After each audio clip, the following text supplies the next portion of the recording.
William Blake once said, "Without contraries, there is no progression." How cliche was that to start a discussion with a quote? Hello, my name is Nancy, and this is my channel in which I talk about books and things. And today we're going to be discussing Booktube culture, because it's a really important topic to be had, and I got shit to say. Excuse the fact that I just woke up, because I did. It's 6 in the morning. There's hardly any sunlight outside, so I had to turn on, like, lights. And also this topic is extremely important because of a few reasons. One, VidCon will be in a couple weeks, and we're going to have a very big deal Booktube panel. And two, it's been a topic lately that's brought up a total of maybe 4 times in Booktube, but people sort of shrugged the topic off. And 3, I really want to start a conversation, and I really want to see change. So hopefully that can happen after this video. I don't know, it could flop, but this is me hoping. So Amanda Pearl from Amanda Pearl 2 Books made a video 2 days ago, and in it she was discussing YouTube culture and how it was being funneled into Booktube, creating our own little world of Booktube culture. And if you don't know what YouTube culture is in that whole conversation, I will link below all the links. You could go check all those videos out. I want to just say right now that the development of Booktube culture is not inherently a bad thing, but it is a thing that describes change, and change can be scary and can have potential bad factors, but also can have good.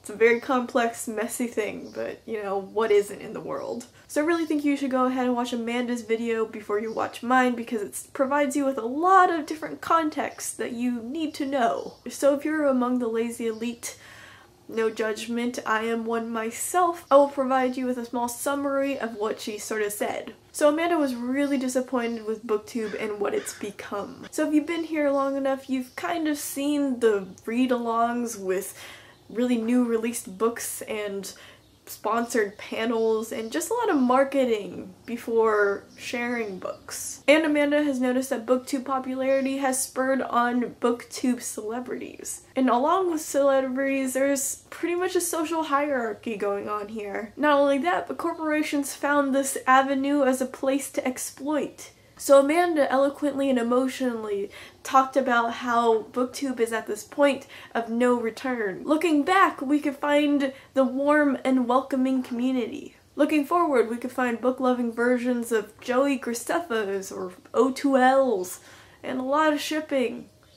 I mean, a lot of shipping. I mean, like, holy ship! As a result, Amanda is sadly not going to be a part of Booktube anymore. I truly hope that she finds a reason to come back, but if Booktube is not fulfilling to her anymore, so what's the point? Alright, let's take a step back. Booktube is a really great place, all things considered. When people say it's warm and welcoming, it really is warm and welcoming. When you look in the comments, there are no really rude comments and, you know, profanity and sexualization of the person who is speaking in the video. And when people make an introduction video, you could see down below how there's all these people just welcoming the person into the community. This sounds way too perfect and idyllic for the internet, but it isn't far from the truth. But here's another truth. It's very naive to think that this community will sustain itself and become the same over time. I could be speaking out of my ass, but when I started booktubing, it was September of last year, and I really think that that was when Booktube started changing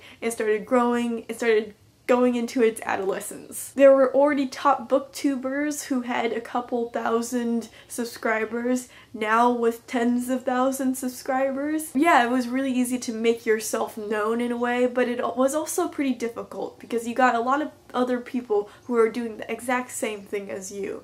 And oftentimes it sort of felt like a rat race. Like, who was gonna get to 1,000 subscribers first?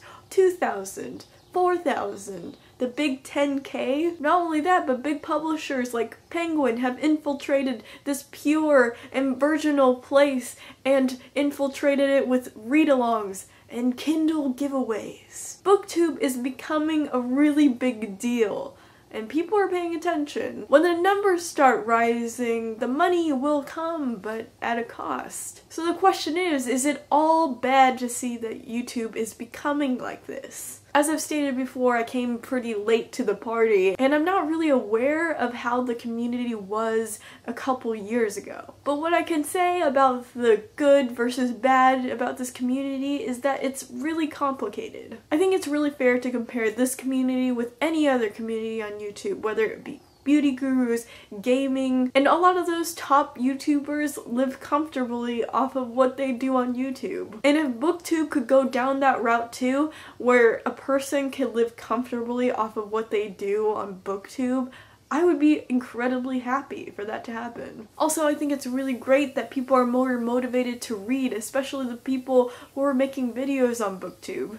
And I want to mention that I don't think being a fan of someone is a bad thing, but we'll talk more about idolization later. I think the more people turn to this community and how much the community grows, we have the power to do a lot of good. For example, the Vlogbrothers use their following in order to start companies and to start charities, to start all of these awesome things. Potentially we could do that. We could band together and do awesome things while also having a really great community. And I definitely think that we come to a crossroads where we have to pick which place to walk down, and that's probably the best case scenario. But we can't ignore the things that we have to worry about, the things that we have to anticipate and to find solutions for. So I come up with 4 problem areas that I already see trending in the Booktube community, and I've come up with a few solutions that we all, as viewers and as content creators, can try to work together and to try to fix. So first, there's that whole issue of selling out. I want to put quotes around that. Personally, I do not find selling out something to be bad. But at the same time, I could understand the annoyance. On the one hand, the content creators are getting money through sponsorships and through people asking them to feature things in their video, which is the same thing as sponsorships. I don't know why I said that. On the other hand, things feel marketed and forced. The read-alongs don't feel as fun to participate in if it's about a book that's newly released and might or might not be good. On a platform that claims itself as authentic and as original and as connecting straight to the audience, this sort of feels like a TV commercial break. You know, one of those really long ones, and you can't fast forward. And I've been seeing some not so subtle sponsorship in videos, and I also think that weighs down on the community. For one, it really treats the audience as someone who doesn't understand the concept of sponsorships and the concepts of something that feels contrived and feels a little forced. And 2, I think that it definitely creates an even bigger barrier between creators and the audience. Unless you want that, but I'm assuming you don't. So I think that the best way to deal with sponsorships and partnerships as well is to be completely honest about all of those things. To all the bigger booktubers listening in, hello. So if you've accepted sponsorship or any financial help in your videos, I think it's a really good thing to mention it, at least once in a while. Because I think that the audience is smart enough to know that something's off, but the content creator is not being 100% truthful. If you're wondering how you go ahead and do that, go watch some Philip DeFranco or SourceFed, because they do it beautifully. So he introduces the sponsor, says what the sponsor does, and then he follows it up by saying that it helps the show, because that's essentially what it is. A sponsor that gives money to the show and supports the people who are creating the content. And that is not a bad thing. And being honest about it is not a bad thing either. I personally think it's a great thing that you found some extra income, because God knows that we all need that in our lives. And ignore the people who are telling you that you're selling out, because this is just a part of YouTube in general and how YouTube is growing and becoming something else. But I also want to remind you to read the things that you love. Remember why you started your channel in the first place. Gush and fangirl or fanboy over the things that make you happy. That's why I subscribe to you, and that's why a lot of our viewers have subscribed to you. The second topic is kind of big and could really serve as its own video, but it's the topic of idolization in our community. So idolization is part of the YouTube culture topic and conversation. If you want to be all caught up on that, which I think you should because I think it's a really great conversation, I will link you all the links down below and it'll be a playlist, so that's easy. And I think in Booktube we've come to a point where there are Booktube celebrities. Let's just put that out there. If people have screamed in the presence of a person, that person has been thoroughly and ritualistically celebrated. And the big rift between content creator and audience only gets bigger and bigger once the subscriber count has increased. And this is a very scary thing because YouTube is a space for everyone. Democratically, everyone.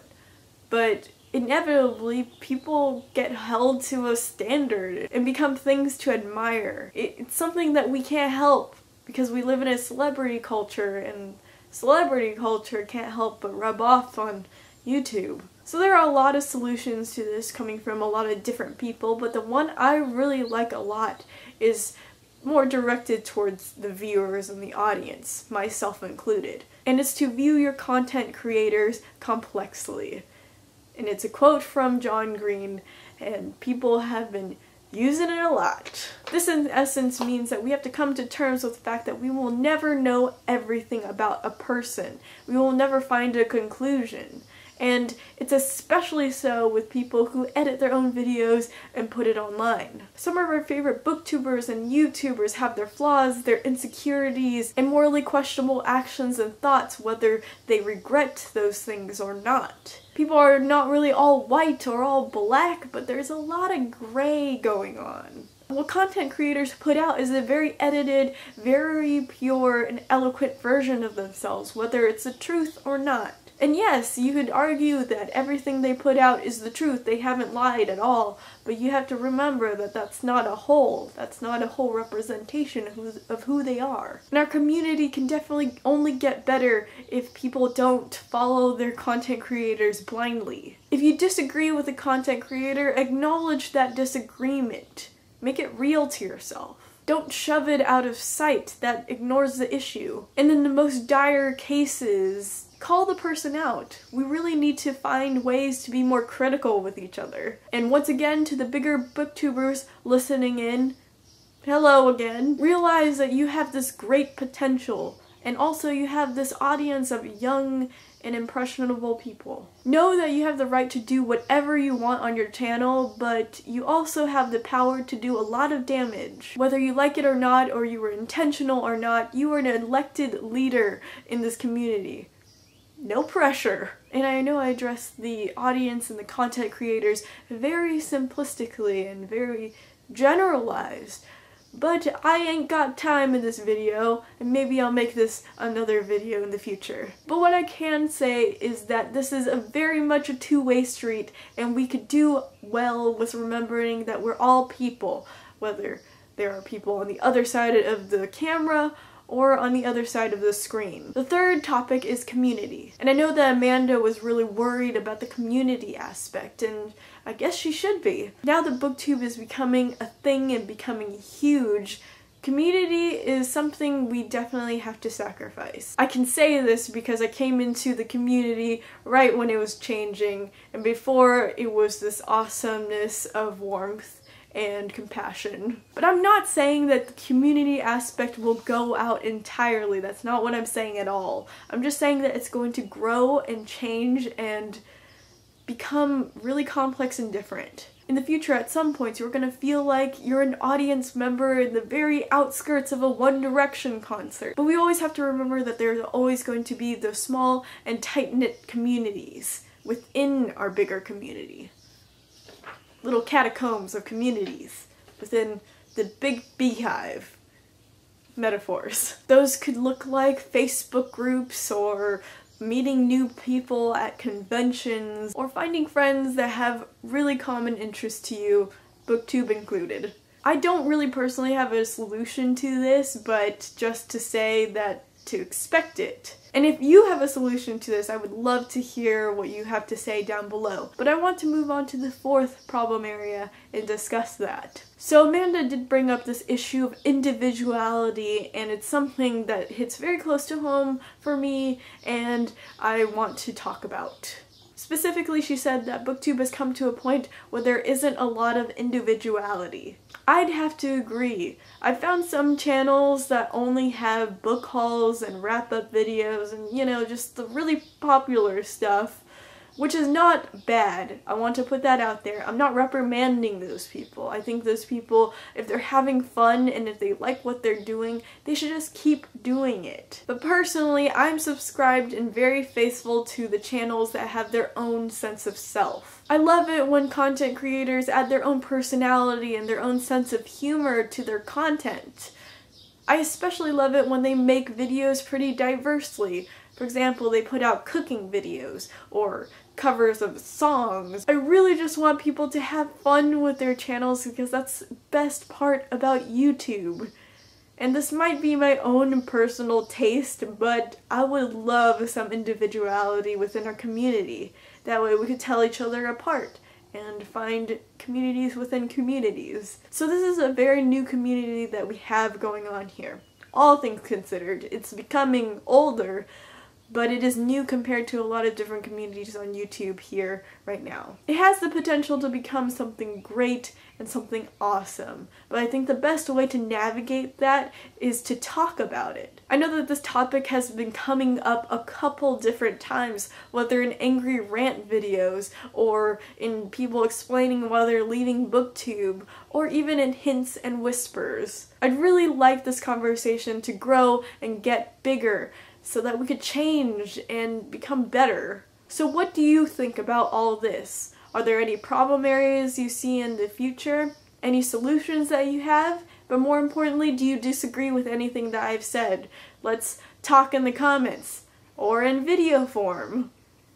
Hint, hint, nudge, nudge. So please, if you decide to make a video response, don't hesitate to tweet it at me, at @ThatNancyWin. I will leave a link down below. I promise you the link actually works this time. But anyways, this is the end of the video for me and for you. So I will see you in another video, and I look forward to the discussions we'll have about this topic, hopefully. And bye!